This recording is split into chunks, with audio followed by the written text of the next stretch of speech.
Following the struggles of the early 80s, the Great Escape and playing in front of crowds of less than 4,000, the club turned it full circle, and on the 2nd of May 1988, a 1-0 win at Hull saw Millwall Football Club promoted to the top flight of English football for the first and only time in their history.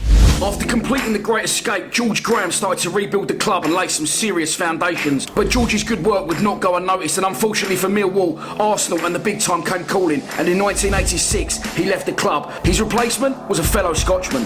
John Docherty was somewhat of a controversial appointment, having only ever managed once before in the Football League at Cambridge. He had briefly been assistant to Frank McClintock at Brentford, but the Doc had been out of the game since 1983. However, any doubts Millwall fans had were quickly put to bed. Docherty picked up where George Graham left off and added some players to the squad that would go down in Millwall folklore. Tony Cascarino from Gillingham, Terry Hurlock from Reading, Ian Dawes, QPR, Jimmy Carter, QPR. The Doc had pulled off a masterstroke, recruiting London born and bred hard-working players that had learned their trade in the lower leagues and were hungry for a shot at the big time. And it worked. Millwall were promoted to the top flight of English football, and to this day John Docherty remains the first and only manager in our history to achieve it.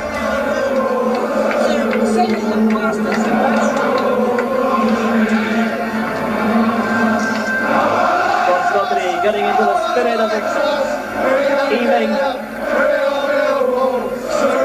evening.